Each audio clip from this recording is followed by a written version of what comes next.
Thank you. Here. So,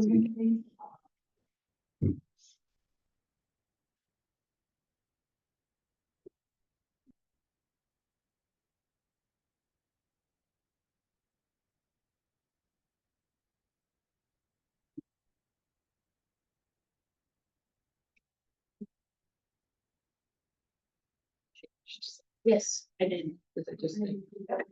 Yeah, I wasn't sure. Listen, are you putting it on there? So, yeah. So it's. Not that makes sense. I assume, I was like, I don't even know. If inform people? I mean, they're gonna know anyway. should be informed voters. Yeah. If you could just put your name in the chat, so that way we have it for the record, it would be appreciated. Are these? Or are they just gonna be? This is the library. It should be, yeah. Hello, everyone. It might be. Are we ready? Hello, Carol. Hey, did you know? Where's my gavel? Yeah. That's in the office, I can grab it. Should do a gavel. Water bottle. Did you make this or something?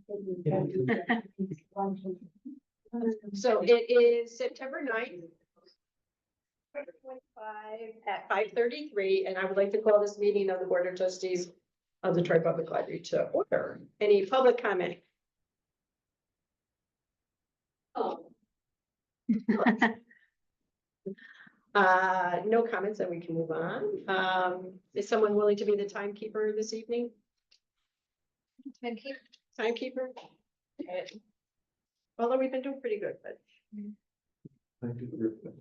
you're gonna be. I have to be the chicken. Anytime, you got it. So then let's move into the treasurer's report. Great. So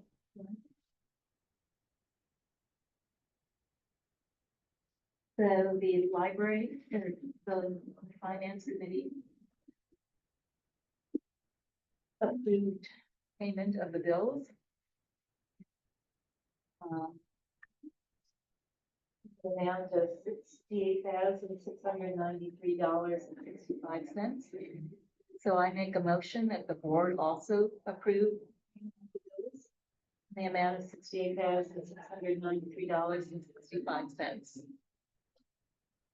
There's A second. Rhea, second. All those in favor? That's unanimous. There was another motion as well, approving the change orders to the contracts that we have on the HVAC. One, they're both for the same contractor. So I move that the board approve these change orders to our contracts on the HVAC that were presented. Well, do we have a second? Why not? I do. All those in favor? All right. That's unanimous.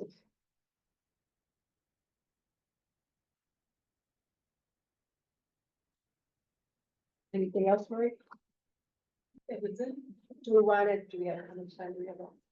8 minutes, 22 seconds. We have 8 minutes left. Do you want to touch on the preservation? Since you have 8 minutes left in your, as part of the agenda. Oh, really? I Yes. guess, Lady Kristen, would you take the lead on it? Oh, you know. I'm sorry, You no. want me to- I'm not prepared to lead that discussion. I defer to my esteemed colleague. I have to crack it for when you're not here, I guess.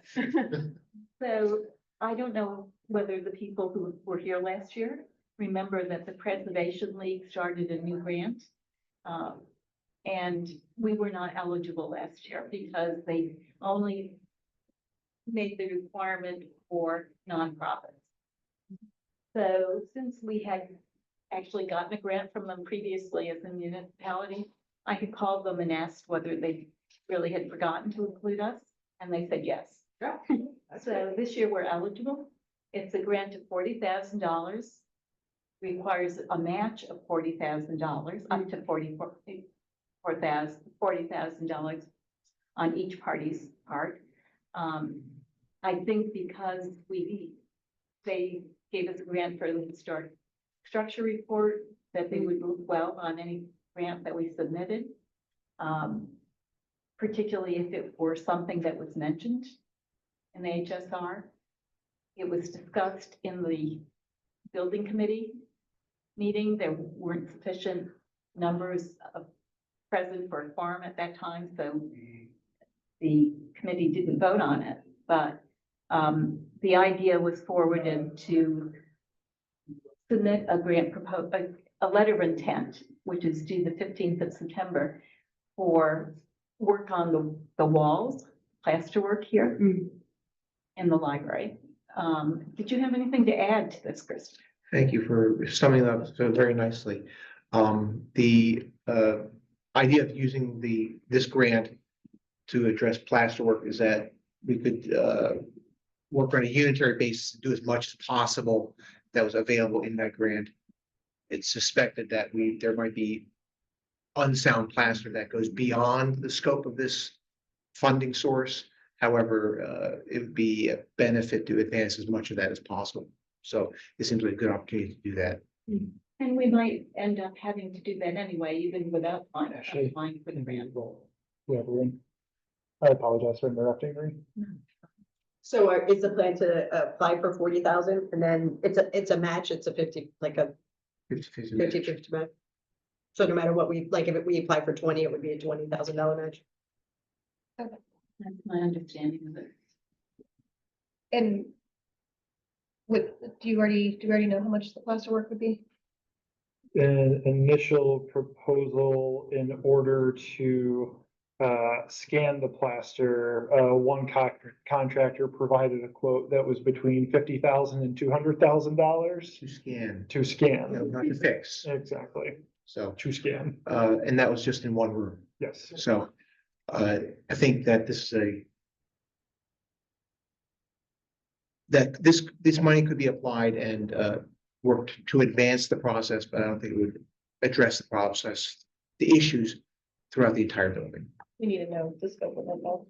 One of the other things that has come up since the discussion at the building committee meeting, informally talking to TRW and our contact at TRW, it did appear that there was an issue in the leaders with the pipes where the pipes inside of the wall.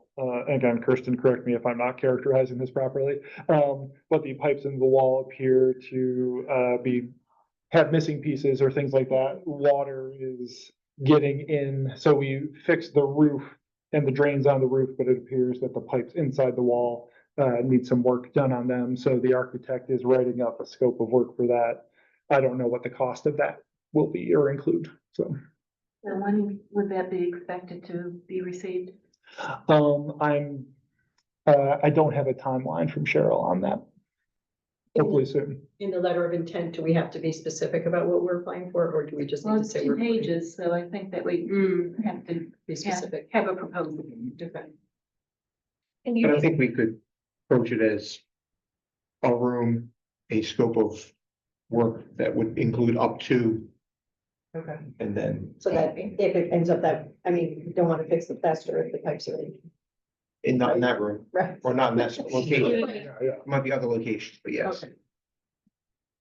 and we get additional bids for plaster beyond the one, or no? Oh, yes. Okay, Yeah. good. I would recommend that. For our fiscal policy. Thank you. Especially at that dollar amount. Why is the range so big for that quote? 200, you said? That was 200? good. That was investigations. So, How would that? so scaffolding alone could be tens of thousands of dollars, Mhm. just erect scaffolding. That was maybe my next question is how does that affect this use of space and for how long do they expect that? Do they I know? think we're too early to have that conversation. That's fair. Scaffolding answered it a little bit. Similar to asbestos, and again, correct me if I'm wrong, but there's sort of a fixed cost to erect scaffolding, you know, the way that there's a fixed cost to erect an asbestos abatement tent, and again, depending on scope and size. There are similarities. Yeah.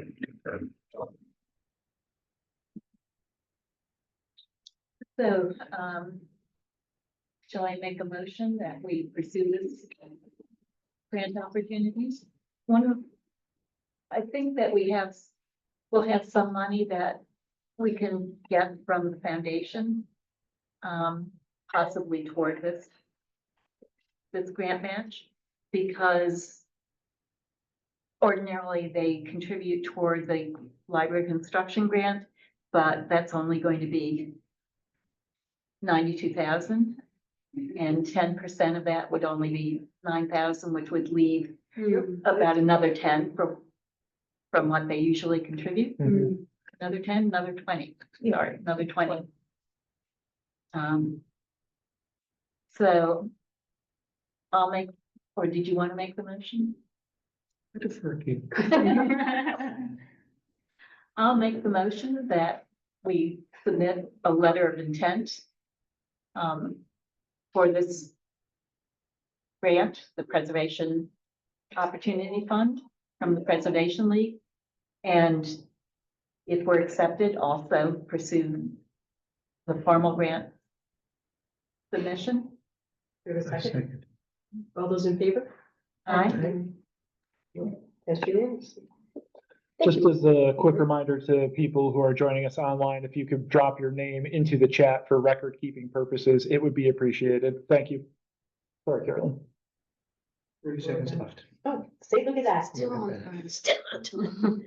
So now we're on to the consent agenda. The following reports are removed from the consent agenda because those committees did not meet in August. That would be there was no UHLS meeting, there was not an admin or a personnel committee. So Building committee? I removed the building committee report because I thought we were gonna talk about it, but we ended up talking about it in the Okay. finance committee. Okay, So- I think the building committee report was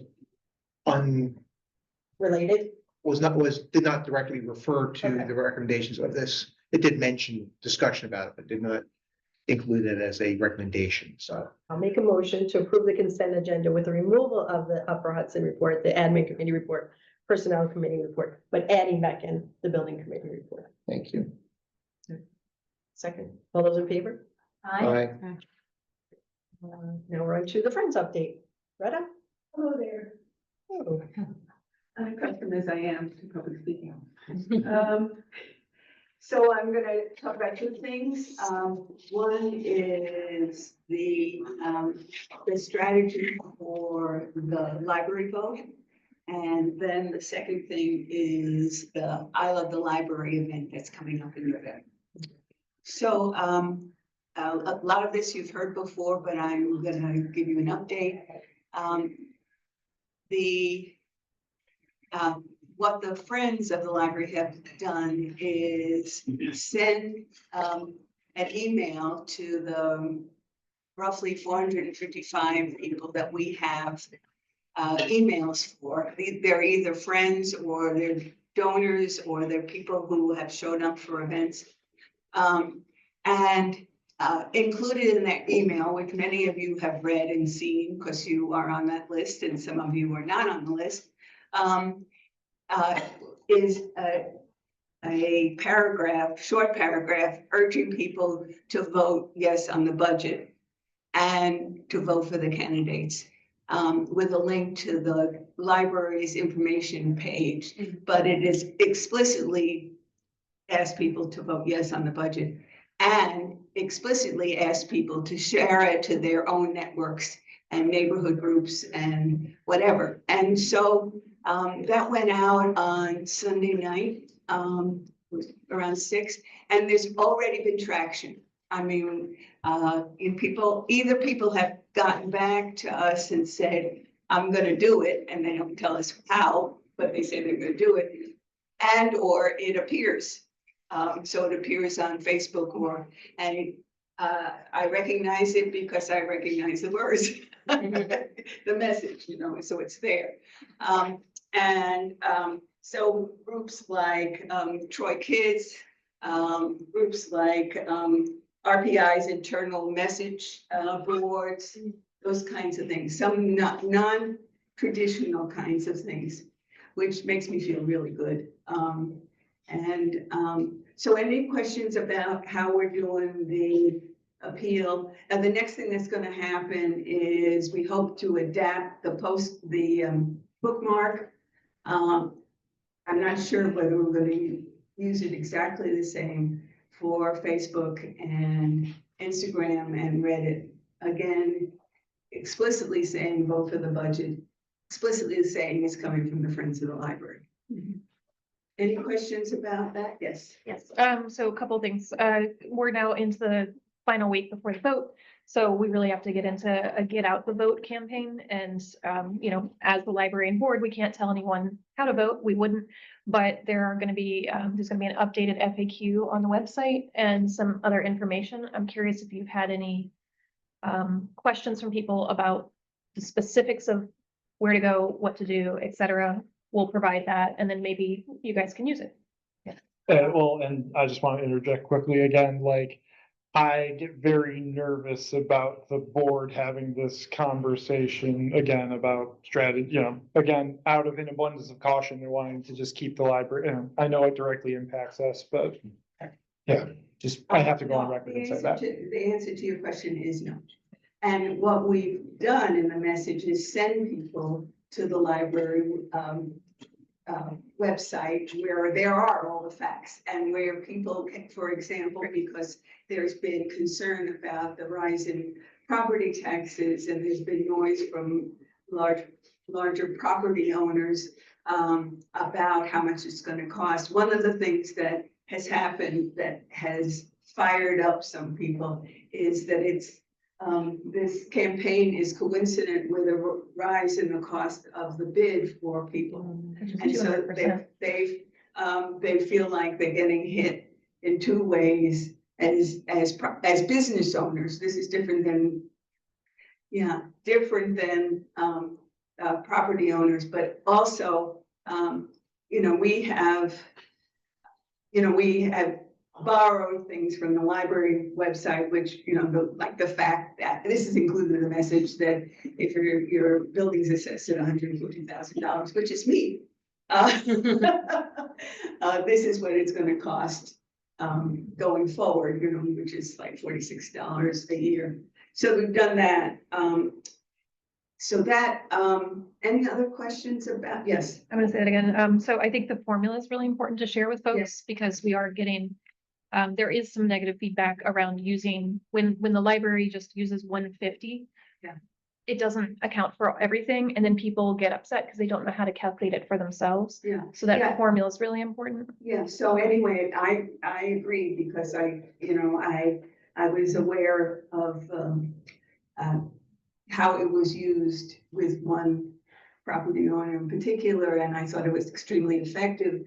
So that, I am aware of the language that would encourage people to make their own calculation.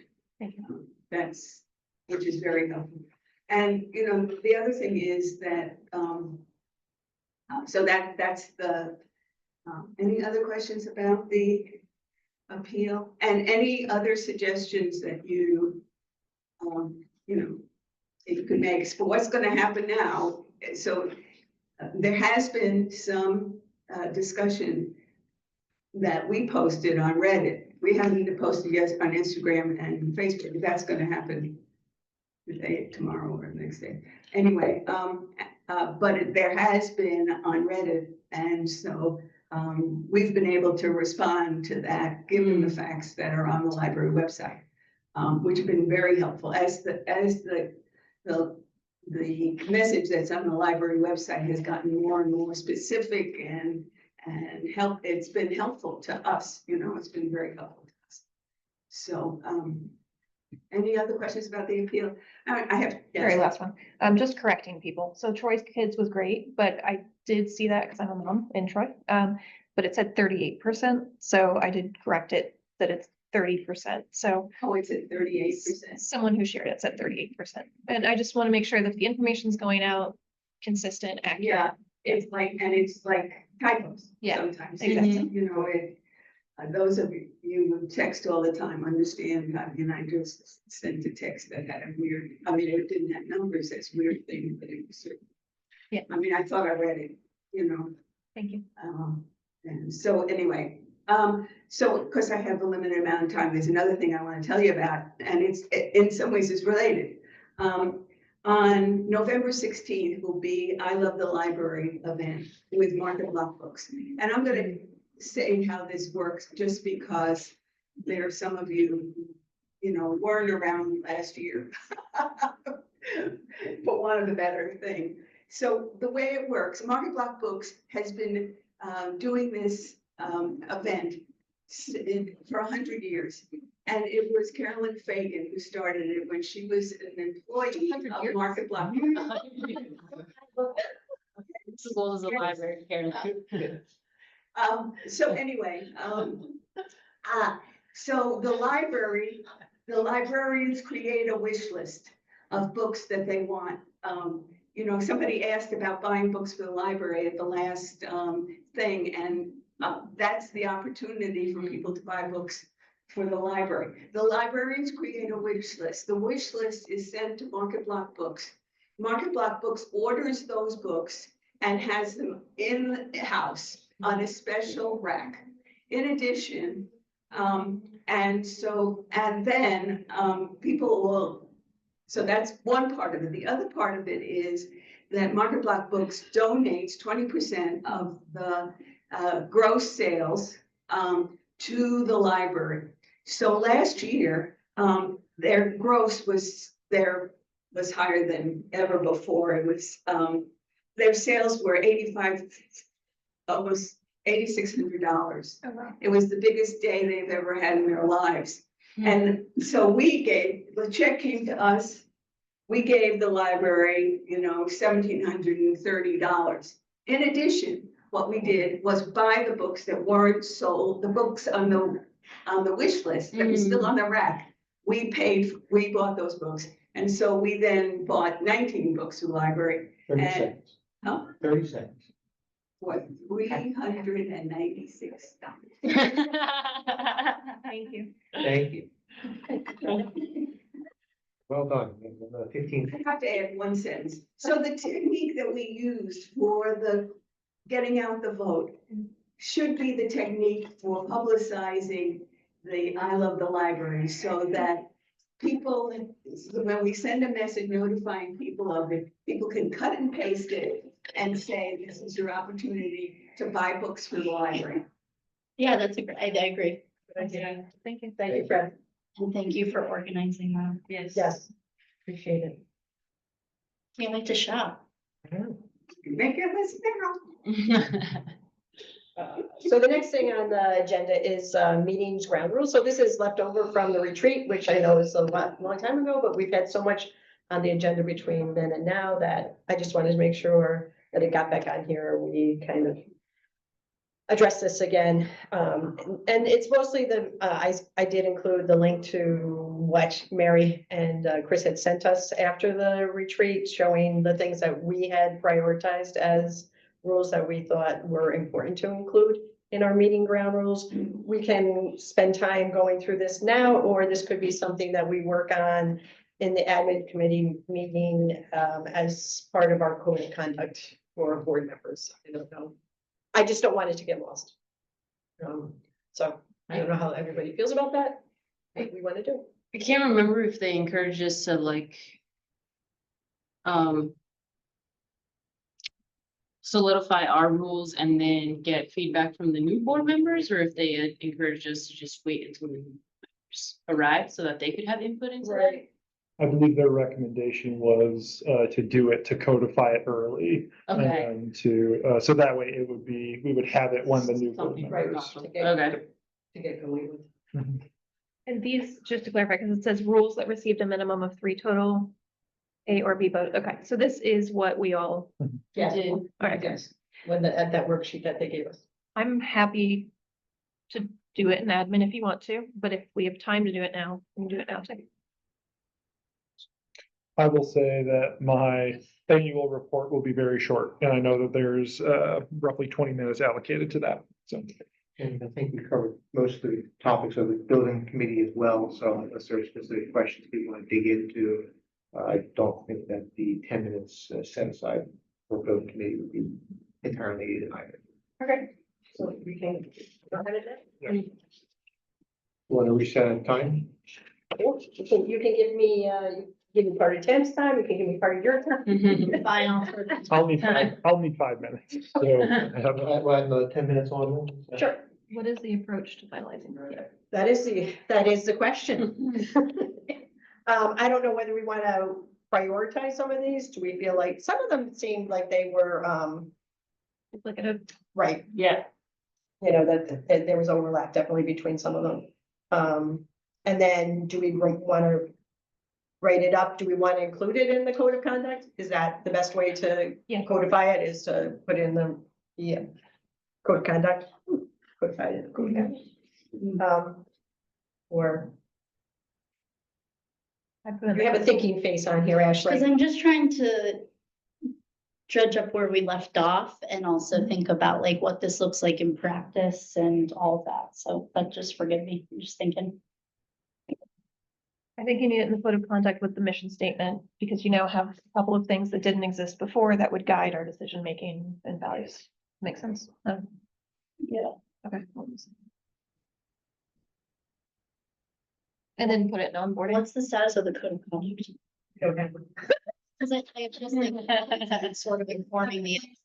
That we want to have. And Yes. then I have the one from Kingston, and when we meet for the next admin committee, we will be beginning to work on that.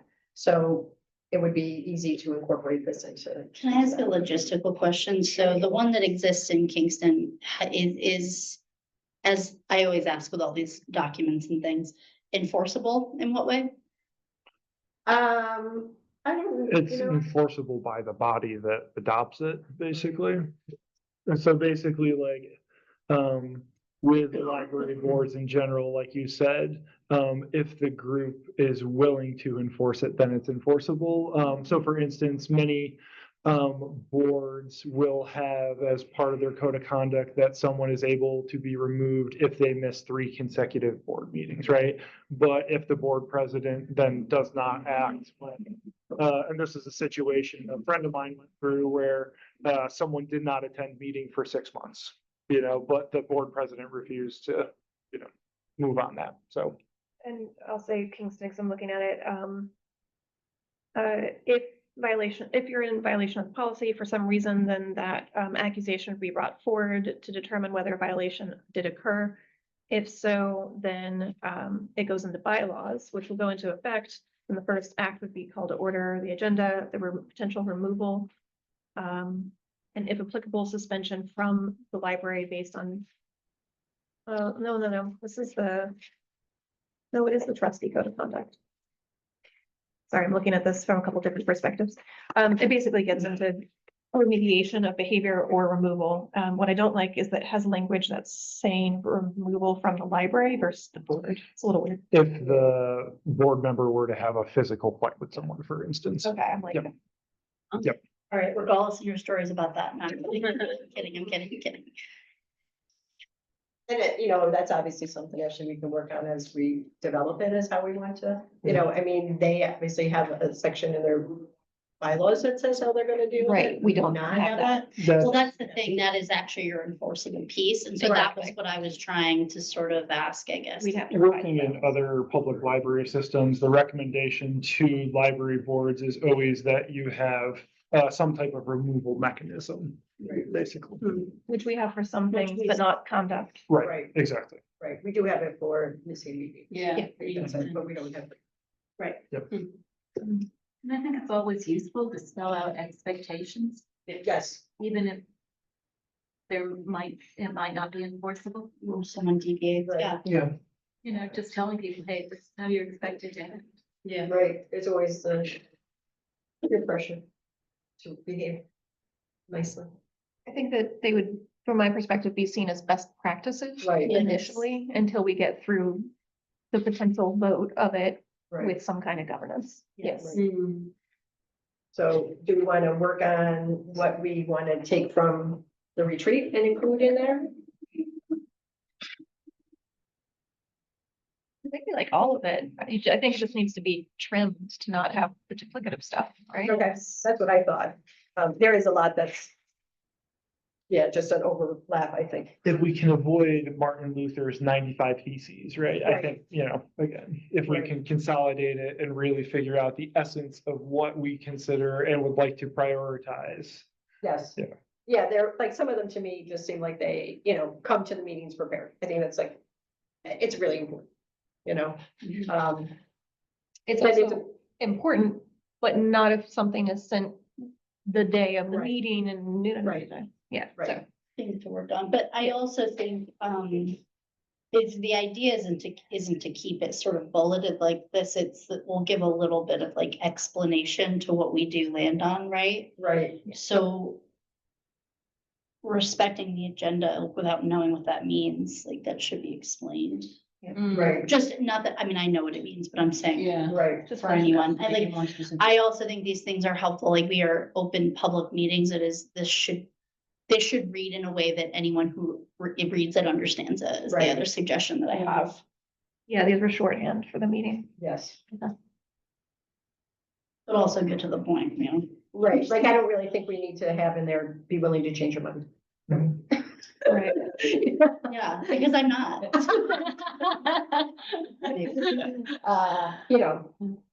There's some in there that were,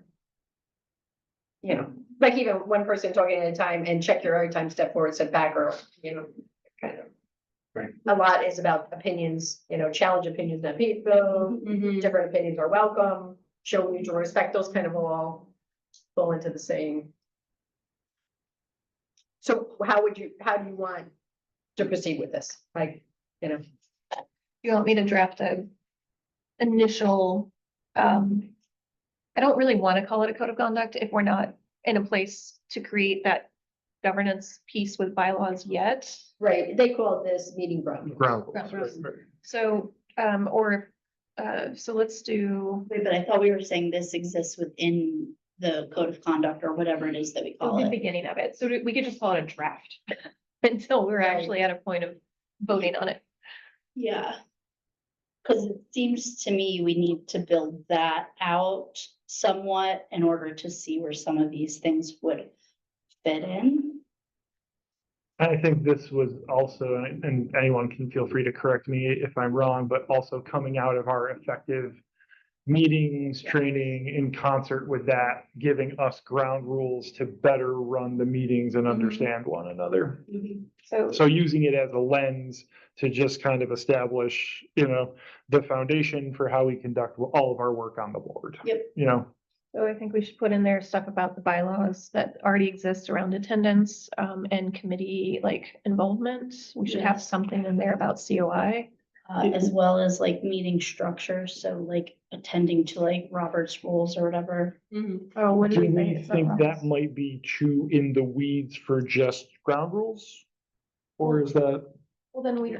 we're either just making ground rules and that's best practice and fine, Yeah. or we are moving towards a larger governance document. So But then this lives within it was, I thought, the original idea, and then this is the thing that we would pull out as, like, so for instance, though, how I've done it on within other committee structures and work is that the ground rules, similarly to how we have like within our agendas, the mission statement, the ground rules could live in every document too. And so anyone who's either Mhm. publicly clicking on it to see it, or we need to remind people, especially anyone new to the work or whatever, it's always there and just sort of living. And I guess, well, again, our agenda is about discussing the meeting ground rules, not necessarily code of conduct and those other things. So that's why I brought that up is, and if we were going to set aside 20 or however many minutes to work on it publicly,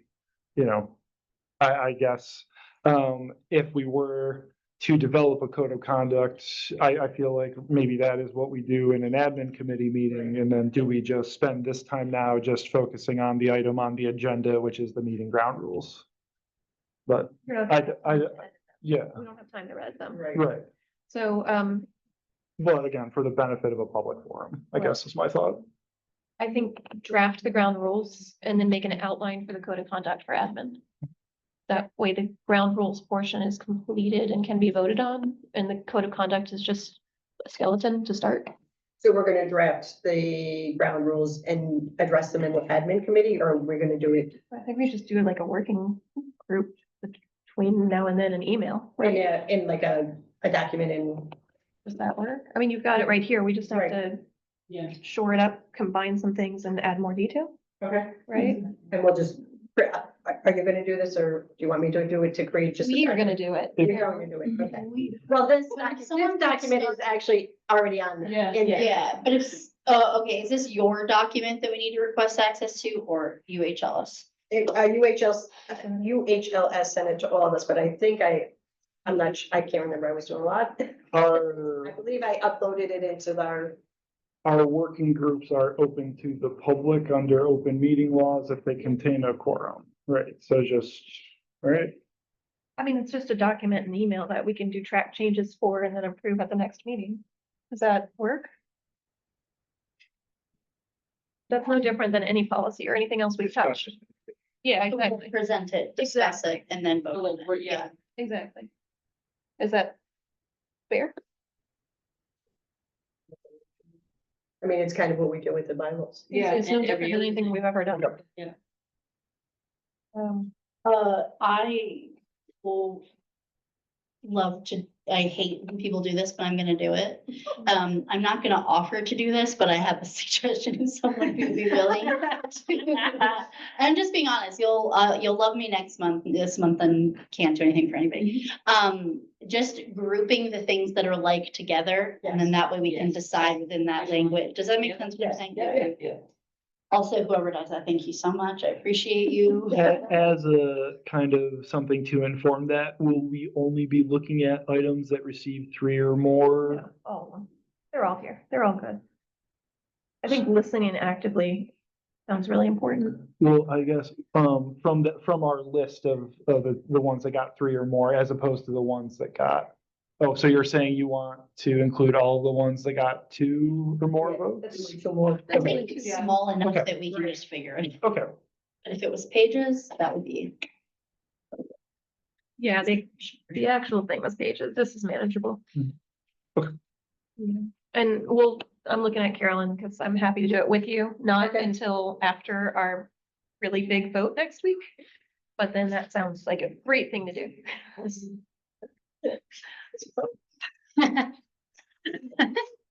Okay. So are people comfortable with this? Yeah. Yes. So we're moving forward? Yes. Okay. Do we think that depending on the outcome of the vote, we're worried that anyone might get physical in a meeting after that? No. Do we need governance before then? I don't know. Kingston wrote it up. I'm just worried. I'm sorry. I have not attended a Kingston meeting, but I apparently haven't either. they get It heated. hadn't crossed my mind to just said something. I'm thinking, Inside baseball. right, Thank you. anything else that we want to cover on that topic? Is there any action to come out of it? The next meeting. Right, yeah. The action will take place at the admin meeting and then come back to the board. Hopefully in October. Right, it is September. I know. Okay, so then actually it was, I was gonna do the building committee report, but we kind of already. covered that. Unless there are questions. Schedule and on budget. So then after that is the election update. So the voter rolls have been requested. They have arrived. They have arrived. Mhm. Is that what you're doing? Is that that's what you're gonna use for the league, right? Correct. That's correct. Yep. Okay, is there? Never mind. With the MOU with the league, there is some work that I'll be doing to arrange the voter roll in such a way that it's easier and prevents some of the snafus that happened during last year's vote. And so hopefully we're also doubling the number of voting stations at each library. So Lansingburg will have 4 little privacy booths, and then the main library will have 8. 2 computers at Lansingburg, 2 to 3 computers at the main library. I have requested, or I have not yet requested, I will be requesting that the Troy Police are available to us at the end of the night for vote counting, just in the event that there has been an interest in people watching the vote counting. So just to clarify expectations that people will not be looking over someone's shoulder while the vote counting is happening.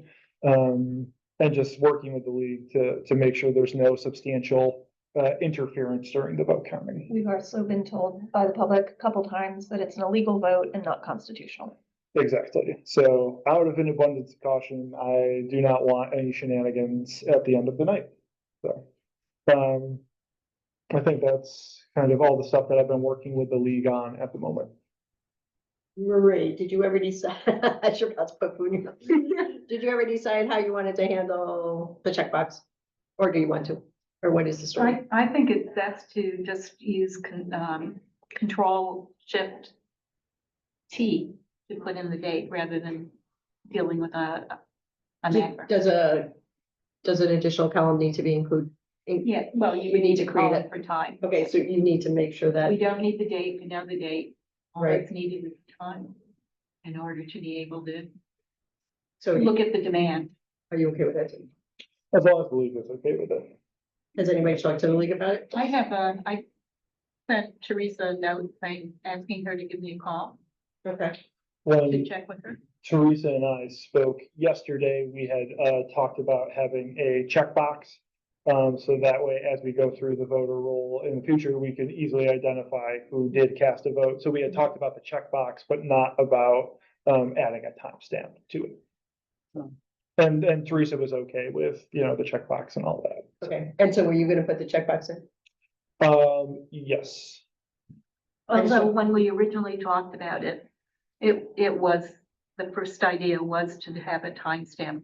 right, understood. So it's, even though you might not have discussed it in your conversation yesterday, it was something that was discussed Mhm. originally. Yep, no, I do recall. What's that? Is there a way to just have a formula next to the checkbox? So when the checkbox There is, I gave it to, I said it to. Yeah. There were questions about, again, the competencies and literacies of the people who would be doing that. So then that was my question for Teresa, Right. so. But the way that's written is all you have to do is Yeah. click on it, it checks it, and it automatically put the time.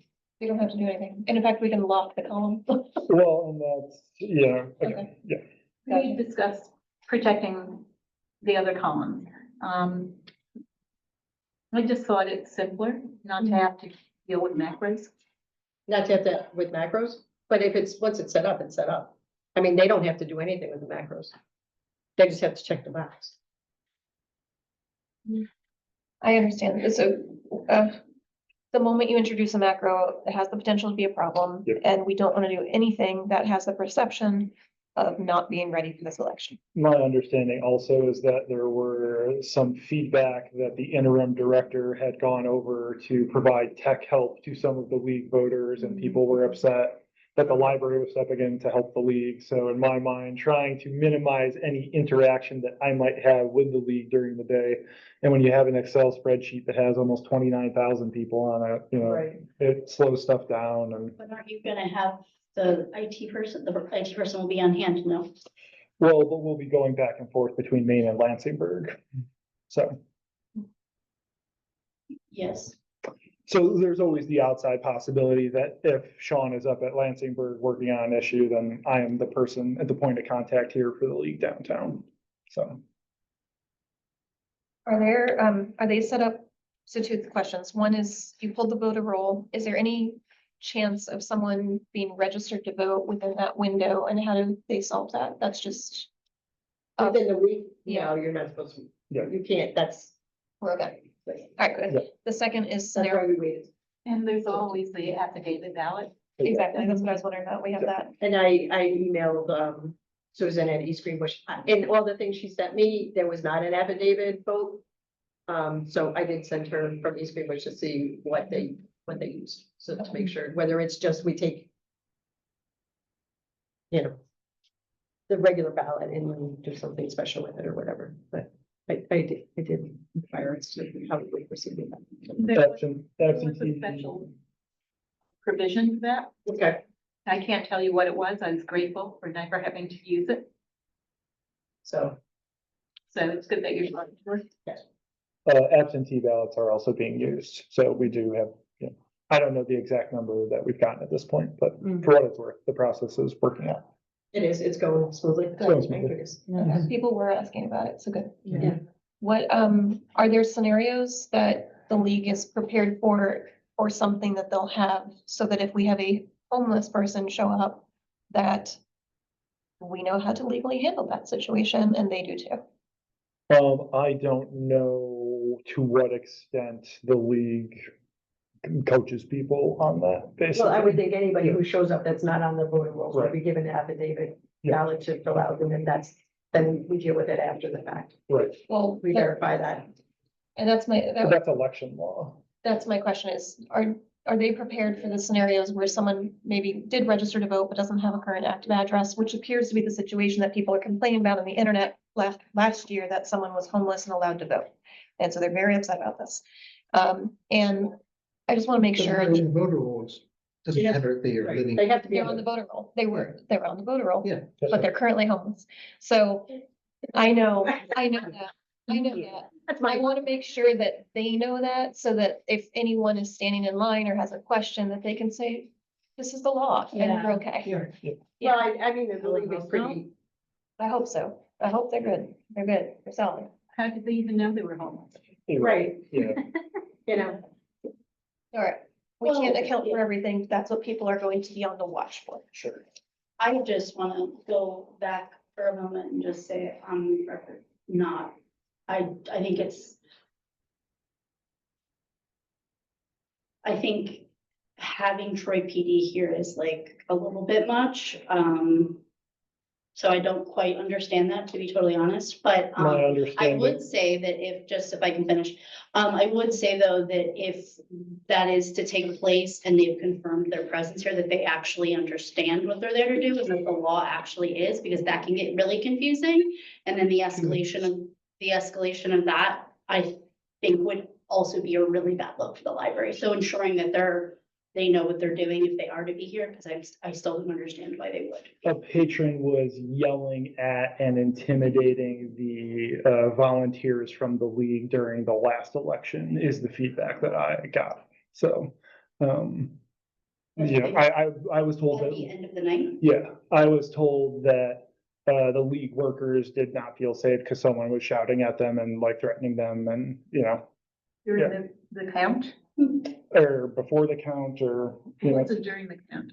It's just weird, again, it doesn't come up in any of Yeah. our meetings. Yeah. is that feedback you got from the league? And so could you, if there are no further questions, we've got a minute left. Could you, if it's appropriate, could you describe what the procedure would be for counting and witnessing by the public? If you could elaborate on that a little bit.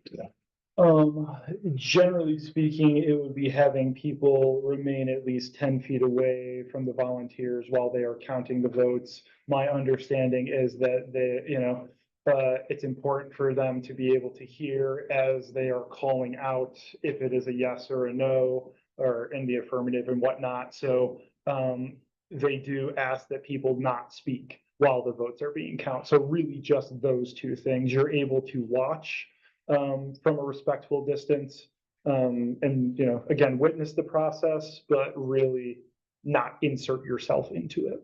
And it'll come from Lansingburg to Maine and then be certified That's correct. And that's the next day. the next day, right? And then at the end of the night, when there is an uncertified count, I will put that number up on the website as an uncertified count until it is certified by the county clerk the following day.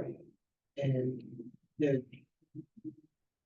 understanding is the expectation that witnesses will be able to view each ballot and No.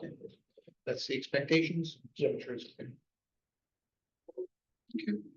And I'm assuming those expectations were shared like verbally with everyone present there last year, like the league shared all of that, or said that before. There weren't a lot of public there. Okay. Because they weren't allowed. Yeah, we weren't allowed. Okay. This is the first time we are being, that forthright in telling people, and again, that's. My understanding is that's the law, I'm not a lawyer, but people are able to view, the vote counting.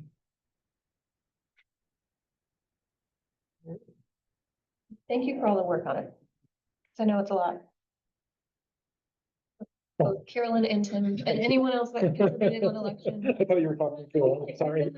A really good spot for next year. Yeah. I do feel like we came a long way this year. We got a lot better. I guess the other thing I'll mention is that we'll have 700 ballots at each location, so even if we do have more than double the people showing up for this vote, we should have enough ballots at each location to cover it.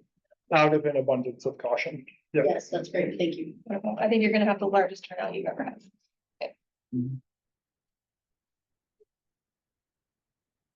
So now we're into new business, I guess. Oh, no, we skipped right over you. The annual report. Yep. And again, I apologize, for the untimeliness of this. There were several things that took me away. But essentially, I did email very late this afternoon a draft of the, annual report to the community. It is, 6 pages, really only about, 1 page of substance. Where it just has some fun graphics modeled after the Bethlehem Library. Talking about library staffing, item checkouts, library visits, the total number of programs, program attendance, PC and Wi-Fi use, our social media following, total number of items in the collection, our digital circulation, and the number of card holders we have. So just giving the opportunity for the community to get better acquainted with the library through these numbers. And again, I hope in the future that this will be a little bit more polished, but It's a really good start. Yes. I'm surprised you had the time to do this. I am too. I am too. So this was the first draft, so if the board does have any feedback to incorporate before I go up, we're certainly open to that. I also want to publicly thank Lindsay for all of her support while I was trying to work on this, so. Do you have a goal of when you'd like to see this go out? Ideally either this month or early October. I would put numbers on the pie chart, Okay. a percent or something, or whatever you can. Of course, maybe some formatting around like borders and stuff, and centering of things. I think the information's good, but like card holders, I think is more important than social media followers. So I'd reposition some things so that that's more central. Sure. Thank Um, you.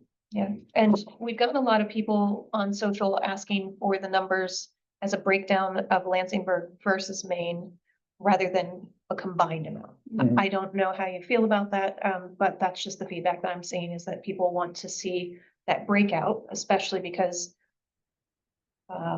yeah, I won't go any further. I would, I'm sorry. well, I was just gonna say, I would argue that we're one library. That was my opinion. Yeah. Also, I just trying to compare, so like highlights of what programs are, people want to know that, who our community partners are.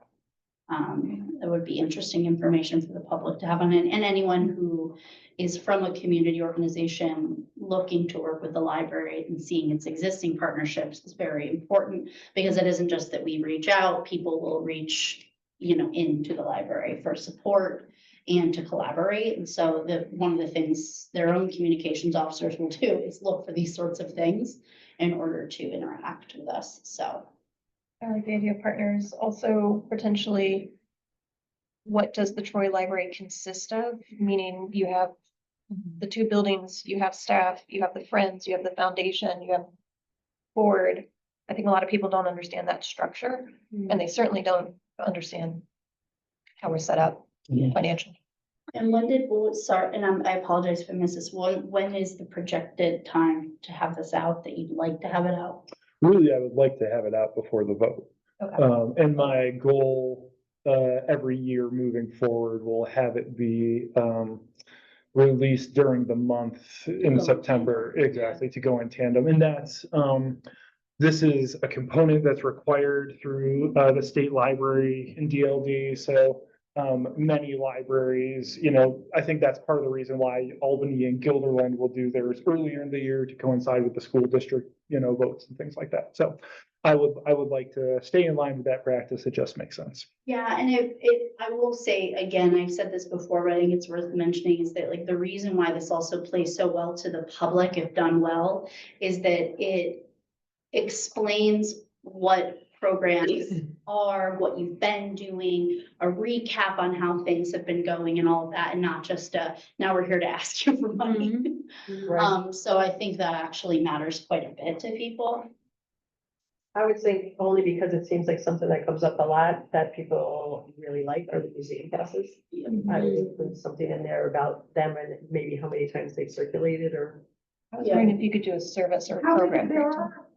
So if you can, I guess we didn't include our total circulation, and we should have, so I apologize for that. with UHLS as a consideration too, What's that? with UHLS as at 1.2 or no? No, I would veer away from that just because it's focusing on our individual library. Oh, that's true. This is an audit. Yeah, I don't know that you can fit it on that one sheet. Yeah. But because you're trying to educate people on what a modern library is and what they can expect, having that breakdown of all of those things would be really nice to see on another sheet. yeah. Right, She- like when people say the library is irrelevant, we can say, but it does this, this, and this. Mm. We had this many people get technical help, we get this many people, Cause I know you have the tech support or whatever, if you have those numbers. And what the things are, right? Right. Because if I had a quarter for the comments that I've heard lately that are just, you can just Google. Right, Like, so think about the mindset of you can just Google and then filling in all the gaps around that the library does. One of the things that I plan on doing this week is doing a Did You Know series on social media, talking about specifically those 2 points that were mentioned, right? The idea that, we get a lot of comments about libraries being obsolete and then talking and addressing that. And then the other thing is, did you know, here is an exhaustive list of all the services that we provide as a modern public library, so. Even for a library like Albany that is funded proportionately better, in my opinion, than this library, than our library. We work closely at Albany Public Schools, we work closely with Albany Public Library, of course, and like even getting them to table, having to remind more than 300 families that are located at the school that I'm working in, that Albany Public Library does all these things, like even for one that's funded well, even for one who has communications, like it's imperative. So it just seems that it's even more desperate the case that we be able to do it well here. For the benefit of people playing along at home, Albany has 3 full-time people in a communications department. Yep. Graphic designers and PR and whatnot. Hopefully we get one. I think eventually it would be awesome to, and I know that you kind of had mentioned this in your Didn't You Know series post, but really being able to get like quotes from community members. yes. So it's not like, this is us telling us what the library does, but like Right. actually hear from the folks who, Right. who like visit and what the library means to them. Yeah, Yes, Yeah. I was saying how great we are. Yeah, definitely. Yep. so, Photos. Yep. yep. We've Photos been, speak louder than anything else. I will say we've been better about photos, less great about quotes. That's good feedback. So yeah, thank you for that. But some of the good, we don't have great books, but we do have some things from the community, so right, so we hear people talk about the just about the library, that'd be good. And we have more than one community survey because we did one with historic structure report too. Right. Yeah. Yes. So, quick note, this is great. I'm worried about the timeline, but if you can get it out in that time period with the Did You Know, that's awesome. And that's where I was asking about the Friends and what they can do with Get Out the Vote. I know, Get Out the Vote in this case is not necessarily, again, saying how to vote, but just that there is a vote because so few people know about it. And this is a great visual to give people the numbers and just information that would be wonderful to see attached to whatever the Friends is sending out. And Troy Central School District said that they're happy to put something in as a flyer. Did you hear back from Lansingburg? Not yet. Okay, do you want to poke them? You don't want to? I'd be happy to. And do you have the right person over there? I have the superintendent. That's my own contact, Can I give you another one? certainly, Would that be helpful? sure. But this seems like a cool thing that students and people would like. Yeah. I like that it's accessible.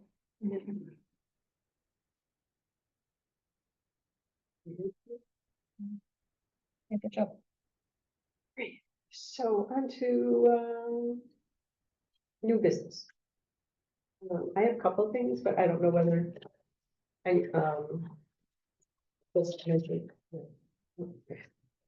So we're gonna have to decide, and we can discuss this at the next election committee, but again, some of these things I put in here because I just don't want them to get lost, is onboarding the new trustees.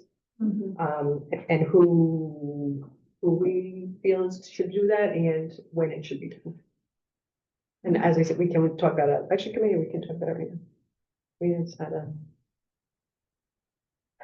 What are we talking timeline wise, like what? So they'll be elected, you know, Yep. obviously they'll, on the 16th, and we have until November 11th for them to be onboarded. So sooner, I think, the better, and that I would hope that they would all be invited or be free to come to the October meeting. We are attending no matter when we do the long range planning, including both people going off the board as well as the people coming on. Yeah. Does that answer your question? Yes. Plus my train of thought halfway through that sentence. As a recent trustee, I would have loved it if I had like a, hey, welcome, here's the calendar, Yes, here's what's coming up, which is, uh, Cecilia has both the when she came on. And Yeah, I I have agreed a that- binder with me. Actually, if you can bring that to the Yes. the election committee. I mean, we did that. We did the calendar, the bylaws, the Yeah. budget, the handbook. I believe I found an old trustee onboarding binder that we Okay. used to have. You dusted it right off. I did. I did. We did update it right at when Cecilia came on to make sure it was more complete. Yes. so maybe just like a welcome. Was there email. anything that was a surprise that you would say? For the onboarding? I feel like I didn't like, obviously know any of you, and then the first meeting was kind of intense. Mhm. It would have been nice to at least have gotten to talk to you guys before that, on like a personal level, right, versus and like sitting yes. in on a meeting with you all, but I understand that, you know, Right, timing. and the difference is there was no meet the candidates, whereas Yes, this where time, you a lot of already people had had- kind of that Yeah. chance to do that. I will say, I also mentioned to Carolyn the idea of a board dinner to welcome new trustees and to say goodbye to the trustees who are serving, Yeah. For a social. or social or something. Yeah. All right, so I'll try and want me to do it like a doodle poll for that? As to Or maybe do it after, the first meeting after the election, okay, so do it in October. yeah, immediately after the meeting. I like that, yeah. I think my meeting was just you and Alice, right? It was. That the first So it was the meeting. president and the vice And president. the- Yeah, that makes I sense. don't know whether that's what you want, what people feel. For comfortable with. onboarding, Yes, yeah, Yeah. that feels right. okay. I might say, Sign it on. Like you're getting away. so I would be interested, if I'm around, in doing, the financial. Yes, we would do great. That was Which you helpful. did, yes, That was which So- then. and I would We say- didn't do it till late, so it would be good to get it in before somebody goes to a finance committee meeting. Right. Yeah, and she would have kept us there for hours if she. So- Hostage with Right. conferences. So that would be 2 meetings. I would think there'd be an onboarding Yeah. with, and then a meeting with the treasurer. So maybe Okay. we make that person as like the first page, right? It's like a checklist of here are the things we want you, this is how you would complete the onboarding process. Yeah, also because it's gonna be a big group of folks, it might be nice to, like, it would have been cool to do a tour of the library, something, you know, I don't know, like, I was meet looking, with you and. I was looking through the old onboarding and there was a tour with the library director, a sit down with the library director, Yes. things like Yeah. that, you know, I would be happy We to could be do the involved. tour as part of the dinner. Yeah. Or the, Mhm. say dinner, social hour. Yeah. Or so at whatever, wherever we're meeting, we could do that, Mhm. incorporate. Can I also ask that last time I think we brought our families because we're like, oh, this is kind of a big deal. And then it really wasn't. And then it was kind of like, okay, bye, family. Oh, for the Swearing Swearing in. when you take the oath. Yeah, it would have been nice to maybe just like have a moment and take a photo. It would be great to do a photo of Yes, this board for and then a sure. photo of the new board and post that to social and say, welcome to new board Yes. members, Yes. you know? And I had somebody who's no longer with us make the suggestion that you have something submitted to the news as to who the new trustees are. I have that on my list because I know Albany does that. I have their press release that to let people know Yeah. what happened with the budget vote. Yeah, and yeah, the trustees. yes. And obviously, we go on the website as well. Yes, yes, we already said Photos. that. Mhm. Yeah. Yes. Do we want to share? Probably too intimate, what we did for the retreat. Probably too intimate. I don't know. What we shared of our individual bios, would that be something that we want to give or do a condensed version? Condensed version, that would have been really nice. Yeah. I have now, you know, and like getting to know you guys and obviously being part of it, but like before that, I didn't know much about all of you and it was like insane to then realize how much you all are doing, so. It was difficult even for me as a new director. Yeah, to, yeah. You know, having to quickly form relationships with 7 people. Yes. Yeah. So yeah, I think condensed versions of the bios would be great. Maybe ask them to do the same, question mark? Yes. Because I feel like I learned a lot about what skills people had and like, I was like, oh, didn't know that. Well, the candidates come with a bio that they're putting out in the public Right. already, at least that's a start. Yeah. But it focuses in a certain way, but Yeah.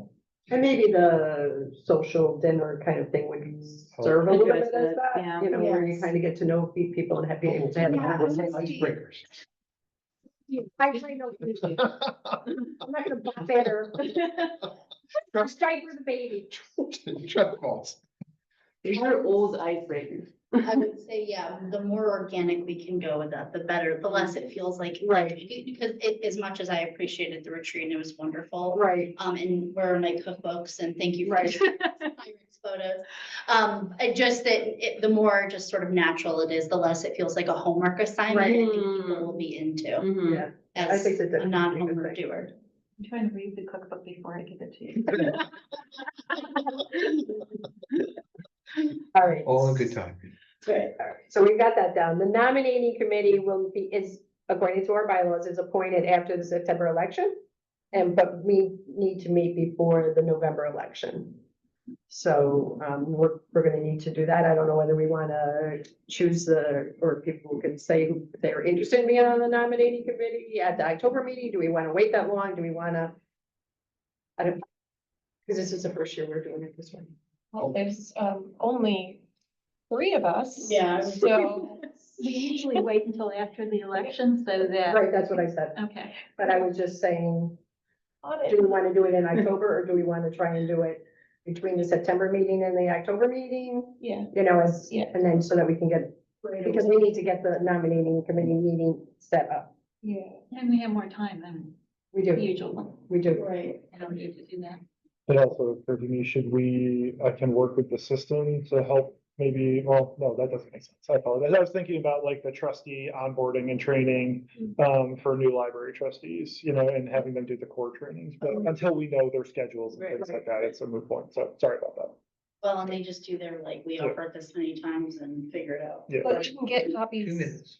you'll get, I mean, UHLS can give us copies of all the handbooks and everything else. Okay. Yeah, I already requested those. I'm picking them up on Wednesday tomorrow. Very good. So current trustees, just so that everybody knows, are coming off the board, who are coming off the board, will remain on the board until the November meeting when the new trustees take the oath of office. Tim, you're gonna be on vacation for the next. I will be on vacation for the Oh, next great. meeting. No. So. And so you're gonna let us know who's gonna be in charge of the building, that kind of thing. Yep. And then the NILA conference, which was mentioned, trustees can also attend. Obviously, we would have to pay for ourselves, but we do have a membership as trustees. So if you wanted, you would get the membership. Encouraged to attend, it's a lower rate. There's a lot of value in attending and being a part of the community. So And it's November 5th through the 8th. 1 minute. I already have 2 New York City conferences I have to go to for work. Just, Next year. I just don't want people to feel like they didn't know Next about year. it. Do we have to register in advance and how much is it? Or I'll send you a link. All right. Check Check that. all the information. Right. So then old business, do I have extra minutes for old business or is it old? You got 37 seconds. I'm gonna go over. So the long range planning, I sent out another doodle for November dates. Hopefully we'll be able to, because we did not have one date that didn't have more than 2 people. So current trustees are also supposed to. Yes, Yeah. yes, we want, and then we will invite the other. Trustees. So we've never, and we'll probably have to come back to this because I don't have any second stuff. Google Drive versus Dropbox and how we want to handle the setup of, and I don't know whether we want to do that in the admin committee, but we've never made that decision and we need to kind of Wait, whether or button that not down. How we're gonna be, Oh, I think we're making the transition or Yes. whether or not we're. did we make, I don't remember, did we make the I decision? thought we made the decision to go We to made it. Google, yeah, Okay, then there's no follow. we made it, we might need to just, we need to. Yeah.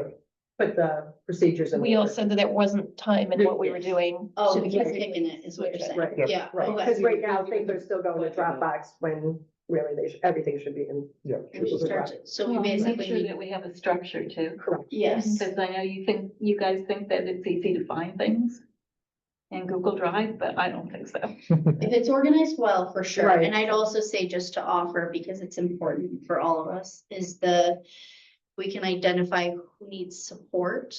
Then those of us who are very good with it can maybe offer up a little time to help another trustee with it. Okay, I think I have to do a Pretty little, good at Google, so I'm happy to help. and I think we need to do a little tutorial on using shared drives and what a shared drive is versus a My Drive. Yes. Because I'm seeing a lot of documents hit My Drive and then get shared. They should be in the shared drive, which is what makes them Mhm. accessible.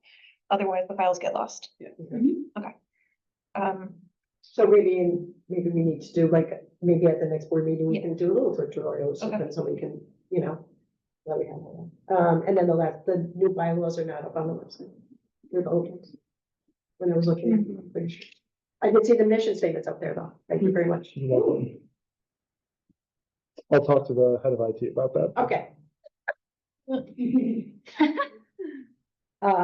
So next meeting will be October 14th at 5:30. Oh, we Anything didn't, on the agenda? we didn't do community feedback or public. Oh, sorry, community feedback. I've heard some people saying that they, the day of the election, that they don't know that there's an election going on. There's been a concern about the signage that in past years, that exists. It has to be, according to the League of Women Voters, a certain distance from the library, but sometimes it is really obscure whether there is an actual vote going on at Lansingburg or here. So the issue, one of the things you might talk to the league about is the whole issue of signage just saying library vote today. That's all it needs to say. The library is responsible for, I spoke with East Greenbush and plan on adopting it, but we'll be putting up 3 signs. One of them will be a marker that denotes this is 100 feet away from the building. One of them will be a sign that says voting in progress, no campaigning, and then the other one will say, vote today, something to that effect. So we will have those signs around both buildings. But the vote today, yeah, I mean, even though the admonition things are important, the fact of that it's a vote today is what people don't see when they come to the library. And so people walk into the library, as a former person who worked the library elections, people come into the building and they don't know that they're in the building and they see a whole lot of people and they say, what's going on here? I mean, that's the extent of it. So, but I've heard, this is beside my own experience, people have been telling me that we don't know that there's a vote when there's a vote. We could get a balloon arch that says vote today. A what? Balloon balloon arch, balloon arch. I know we usually put it on the signs outside. But, Yeah. Sorry, I'm not. it's okay. Signage generally, this is another public Yeah. thing, signage generally, we've been hearing a lot about, I know there's been short notice about when the library has to close because of staff issues or or the temperature of the building, but people have been talking to us a lot about signage. It's not only what's on social media, it's mostly people who are not on social media or not checking social media to see whether in fact the library is open. They just come here and they, you know, there's a little sign on the door and that's all they know, but they've already made the trip, which is, excuse my language, annoying people. I think it's a much larger question that we have to get into because that's where people are frustrated about the vote and saying, so the amount of public comment that I could share, I won't because I'd need a spreadsheet and it would be multiple pages. There are concerns that the vote is unconstitutional because we're not alerting the public to this in a broad way for someone that doesn't access the website, doesn't come to the library, doesn't see it on social, isn't a member of the Friends, Doesn't read the etc. newspaper. Doesn't read the listens to newspaper, radio, doesn't watch the news. Right. That sounds- That is a lot of people, but the only other option is to do a mailer. Door knocking only gets you so far. The only way to do that maybe is a mailer, and the cost of that, if that's It's astronomical. Yeah. And the question would be, would the voters like to pay for that? exactly, which jinx, but we need to talk about that next year and say, is that something that needs to go out? What did it go out as? Is a single postcard saying go here? I mean, we don't have the funds to do a full color, multi-page, double print thing that the school board does.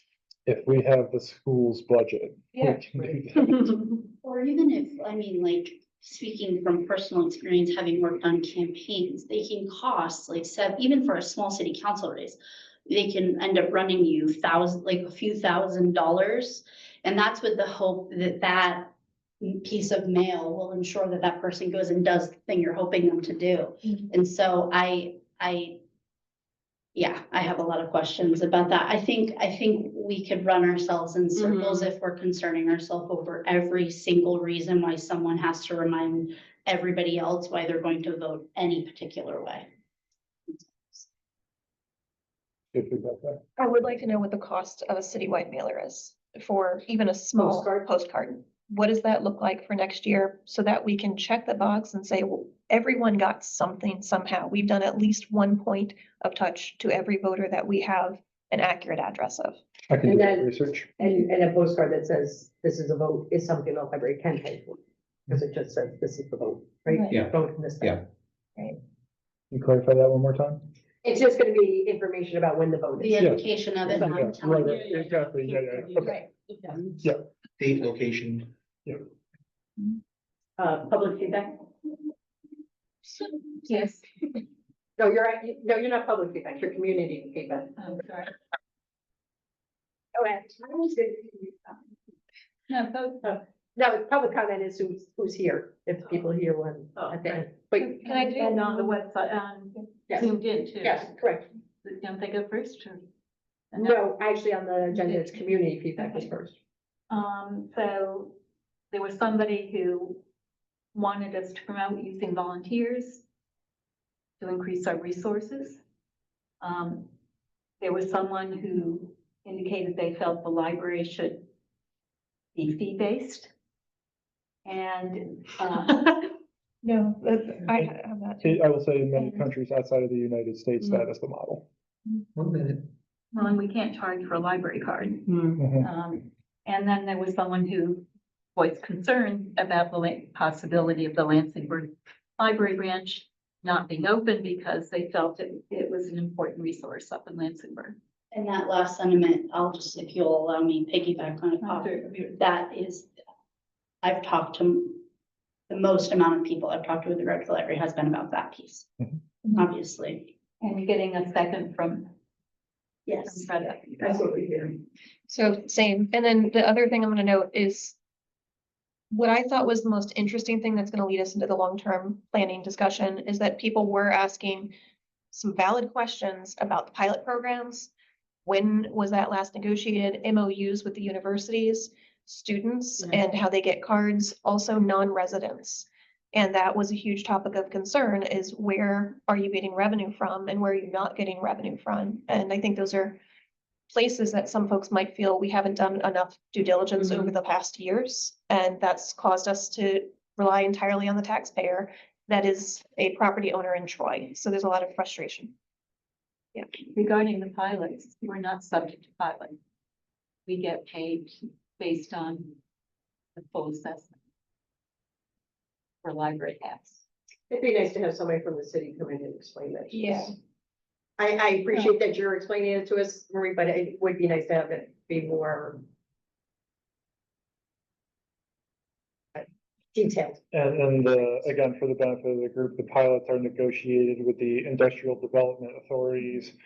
Troy has its own industrial development authority. So- And those agreements are for property taxes, Mhm. school taxes, Yep. any other taxes? I believe county, County, yes, Well- I think you're correct. some county, yep. But isn't that also voluntary from them? It's negotiated. Right, and Yeah. RPI is willing to do more, but the others in the group haven't expressed interest, and that's the last I heard about that. Now, that's not a pilot. Pilot is like for, like a, Payment in lieu of taxes. No, right, but the industrial, the. that's there's how the group they're grouped. Is that CRC? Community Resource? I am not sure how, the universities are negotiating it, whether it's through. Four different organizations contribute. Mhm. RPI, I think Sage. And Willard, Mhm. hospital. So you're Hospital, talking about the redevelopment Peters. foundation? yeah. This is something to look at later, but it might be one of the things that there'd be some agreement with the mayor on about whether or not those folks are paying what they should be for the amount of use and utility that they take. And that has a thing on it. Look, I highly recommend that, and that's actually quite popular. and my point is not that I don't have clarity on it. I need more, and I feel, incapable of responding to people in the public when they ask some questions along this, because I don't know the history in Troy or where it currently stands with those organizations. Pilots in general also get very granular and Mhm. specific between, the entities that are doing the negotiate. It's a negotiation, right? So. Yeah. Right, but it is difficult to understand. I don't, but the thing is that in Troy, it does not apply to the Troy library tax. Because we're not part of the pilot. The way that I think about it is that when the library for many years was part of the city, so could not, so really, if we had not been involved and really pushed to be at the table through the negotiating process, right, then there's no way, that we would have been included in any of the development deals. But like to Marie's point, would that necessarily have been in our favor, but again, having more information about it It's is. my belief that it wouldn't be in our favor because the negotiation is to pay lower than one would pay based on the actual assessment. And the library taxes are based on the assessment. So RPI is paying. RPI is a tax exempt organization. It's not part of it doesn't pay. And in combination with those three others, they pay around, I don't think it's changed, around $400,000 a year. To the city, Correct. but that's the point, is that the city's getting it, we're not. We're not getting that. Yes. That's the whole point, is that we should have an MOU or something with them, because their students have cards with us, right? So that's, right, And that what is paid to the city is also an issue that people raise often. Yeah. It's not Oh, yes. enough. Yes, but the And water. considering the properties they buy up, like RPI. that's it, that's how I remember that. Yeah. So it's just that that's not a pilot. It's a different quality. Maybe put on the agenda for the next meeting Right. or another meeting. But I do think we could have some. Yes. So now, But where does this sort of thing get added is the question that I have, because I New business. Oh, no, well, we could get it on the agenda. I mean, if we contacted somebody from the city to just explain it to us, is that what you're asking? yes, yes, with regard to the pilot stuff, that makes sense, getting someone here and having a Right, breakdown, right. thing, totally. But with regard to the other issue, like if we're looking strategically, would this be part of our plan? Yes. Part of this long-range conversation, plan, just asking that if that is what we're talking about here, that Yes. we then take that and add it to what will be the agenda for that, just so we don't Yes. lose our place holder here. I marked them. It is marked. Thank you. Any public comment? No? Anybody remotely? I can't see, so. Becca, any public comment? The other person. And I just want to note that the other person, although you requested, did not put their last name, so I added that to the minutes, that just, I only have a first name. Thank you. Mhm. So the next meeting now is October 14th at 5:30. And I make a motion that this meeting be adjourned. I said. All those in favor? Aye. Everything very, everything's very calm. It's like, yeah. It really isn't the, you know, it's still late outside. This one. 1 minute, let me just get the recording shut off. Good night. Thank you. One of the. Oh, Sorry to be in the way.